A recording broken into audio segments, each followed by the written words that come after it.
তোমাদের আজকে যে বিষয় পূর্ব পাঠের যে বিষয় আমরা পড়াবো শতকরা। শতকরা জিনিসটা কি? শতকরা হচ্ছে আমাদের যা মান আমরা পাবো কোনো কিছুর মধ্যে 100-তে কত সেটা বার করবো। শতকরা তোমরা এমনি শিখেছো, কোথায় শিখেছো?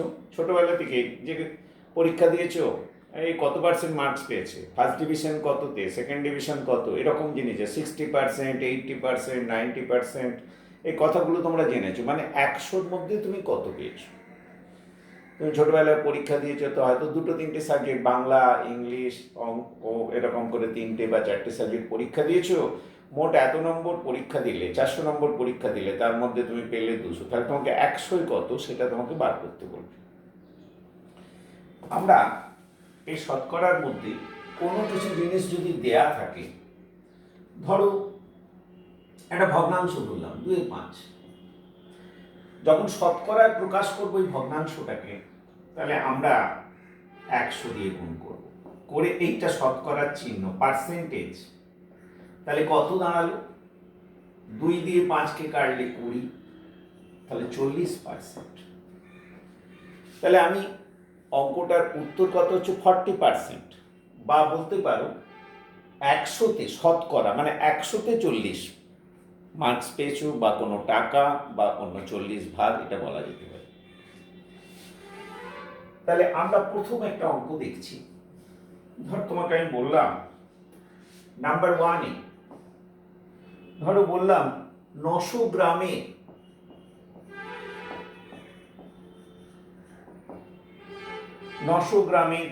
25% সমান কত?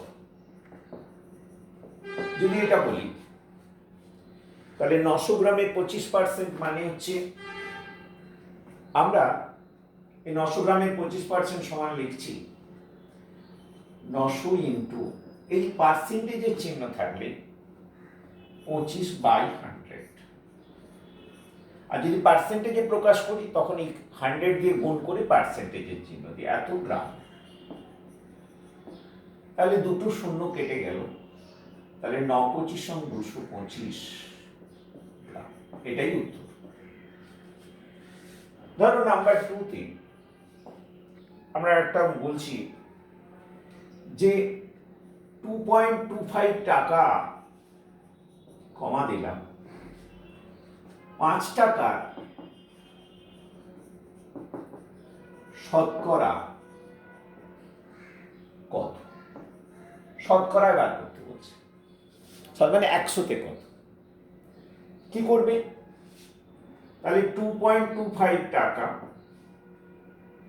এই যে টাকা আছে, শতকরা কত যদি বলা যায়, তাহলে বাই 5 টাকা ইন্টু 100 পার্সেন্টেজ। এই টাকাটা 5 টাকা বাই 5 ইন্টু 100 সমান এত পার্সেন্টেজ করতে পারো। তাহলে পার্সেন্টেজ যদি করো আর পার্সেন্টেজ যদি না লেখো, তাহলে তোমাকে শতকরা এত টাকা লিখতে হবে। তাহলে এটা কত হচ্ছে? এটা 5 দিয়ে কাটলে পয়েন্ট কত হচ্ছে 4 আছে 20 সমান হচ্ছে 45 টাকা। তাহলে উত্তরটা কি হবে?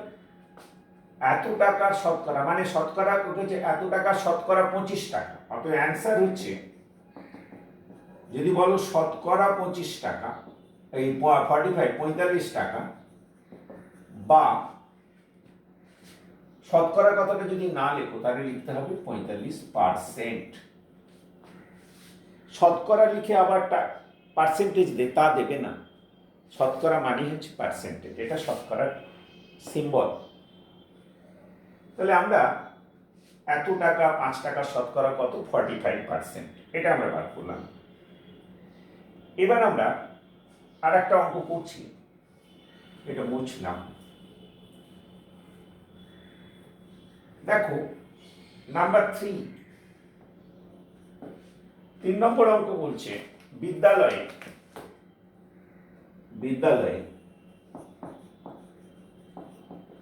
800 জন ছাত্র 800 জন ছাত্রের মধ্যে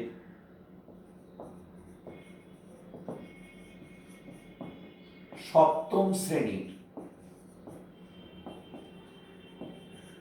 ছাত্র সংখ্যা 160 জন হলে ওই শ্রেণীর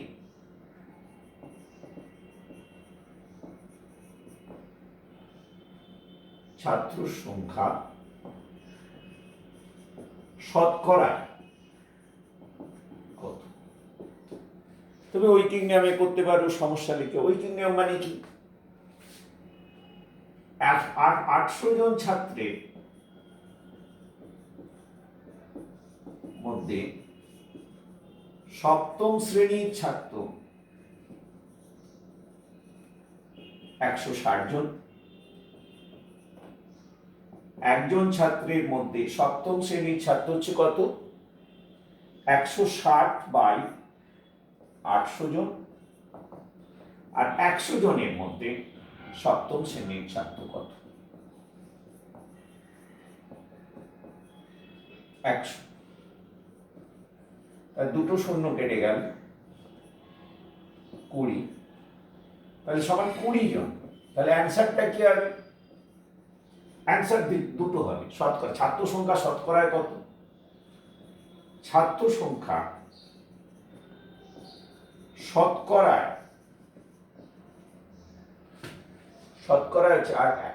শতকরায় হচ্ছে আমাদের ছাত্র সংখ্যা হচ্ছে শতকরায় কতজন বার করতে বলেছে?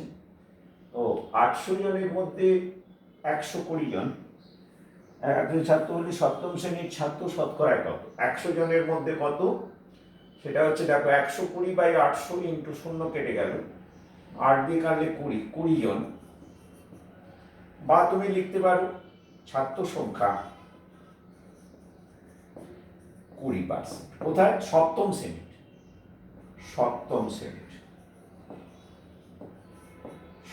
শ্রেণীর ছাত্র সংখ্যা শতকরায় 20 জন, বা ছাত্র সংখ্যা 20%। শতকরা যখন লিখছো তখন যখন তুমি করছো তখন 20%। তাহলে আমরা এই 3 নম্বর একটা অঙ্ক করলাম। এবার আমরা আরেকটা অঙ্ক করছি, এটা হয়ে গেল। 4 নম্বর অঙ্ক আমরা দেখছি। 4 নম্বর অঙ্কতে বলছি, 4 নম্বর অঙ্ক বলছে তোমাকে, ধরো একটা ভগ্নাংশ দিয়ে দিলাম, ধরো 2/5, বা ধরো 3/5 করে দিলাম। 3/5কে, এই ভগ্নাংশকে শতকরায় প্রকাশ করো।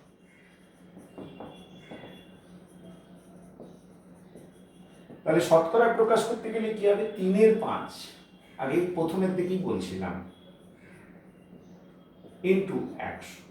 100 যখন লিখছো পার্সেন্টেজ, তাহলে এটা কত দাঁড়াবে? 5 দিয়ে কাটলে 20, সমান হচ্ছে 60%।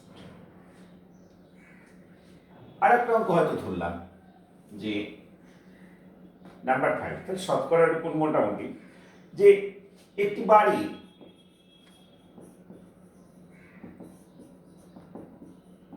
3/5 অংশ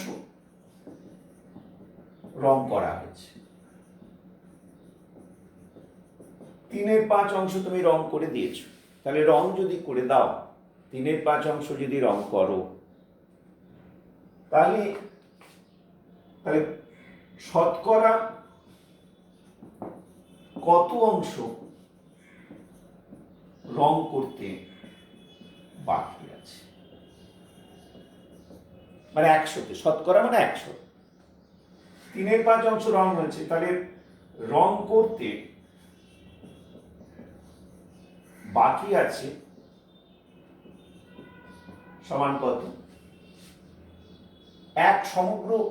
সমগ্র পরিমাণ বাড়িটাকে যদি আমরা 1 ধরি, 1 মাইনাস 3/5 অংশ সমান 2/5 অংশ। অতএব রং বাকি আছে, তাহলে এই 2/5 শতকরা বার করতে বলেছে 100%। তাহলে 5 দিয়ে কাটলে 20, সমান 40% রং করতে বাকি আছে। 40% রং তুমি করতে পারো না। তাহলে আমাদের এই যে শতকরার মধ্যে তাহলে পার্সেন্টেজ যে শতকরার ব্যাপারটা আমরা জেনে গেলাম। 100-র মধ্যে কত, যখন তুমি পার্সেন্টেজে বার করবে তখন 100 দিয়ে গুণ করে পার্সেন্টেজের চিহ্ন দিতে হবে। আর যখন তোমাকে পার্সেন্টেজ বলে দেবে 60% বললাম, তখন তুমি কি করবে, তার মানটা 60/100 পার্সেন্টেজের চিহ্নটা তুলে দেবে, কাটাকুটি করে তোমার ভগ্নাংশ বেরোবে। সেটা তুমি দশমিকে প্রকাশ করতে পারো। 60% মানে 60/100, শূন্য কেটে গেল, 2 দিয়ে কাটলে 3/10 করলে 0.5, এটা বেরিয়ে গেল। তাহলে শতকরার যে অঙ্ক, পূর্ব পার্টে যে শতকরা ছিল, সেই শতকরার অঙ্ক আইডিয়াগুলো আমি তোমাকে দিলাম। তুমি বাড়িতে প্র্যাকটিস করো অঙ্ক, বিভিন্ন শতকরা নিয়ে যে অঙ্কগুলো বিভিন্ন বই থেকে তুমি করতে পারো। পার্সেন্টেজের এই অঙ্কগুলি পূর্ব পার্টে ক্লাস 6-এ তুমি করেছিলে, সেগুলোই আবার এখানে তোমাকে করানো হচ্ছে। আস্তে আস্তে আমরা পূর্ব পার্টটাকে শেষ করব। এর পরবর্তী দিন হয়তো আমরা বর্গমূল সম্বন্ধে অঙ্ক দেবো। বর্গমূলটা করাবো এর পরের ক্লাসে, এটা 3 নম্বর ক্লাস হচ্ছে। এরপরে 4 নম্বর ক্লাসে যে করবো বর্গমূল করব সেটা। তাহলে আমাদের 3টে জিনিস হয়ে গেল। একটা হচ্ছে শতকরা, আর আগের যে 2টো ক্লাস হয়েছে সেই ক্লাসে ঐকিক নামের কিছু অঙ্ক হয়েছে, কিছু গুণটুনের অঙ্ক হয়েছে। এরকম যে অঙ্কগুলো হয়েছে এই 3টে ক্লাসের উপর বেশ করে আমার বোধহয় বৃহস্পতিবার দিন তোমার গুগল মিটে ক্লাস আছে, মানে কালকে, সেখানে ডাউট ক্লিয়ারিংয়ে যেটুকু তোমাদের সমস্যা সেটা দূর করা হবে। ঠিক আছে, তাহলে আমাদের আজকে আমরা এইখানেই রাখছি, এখানেই শেষ। তোমরা বাড়িতে ভালো করে এই চ্যাপ্টারগুলো প্র্যাকটিস করে নাও, করে নিয়ে এগো, পড়াশুনো করো বাড়িতে। আচ্ছা, রাখলাম আমি আজকে, শেষ এখানে।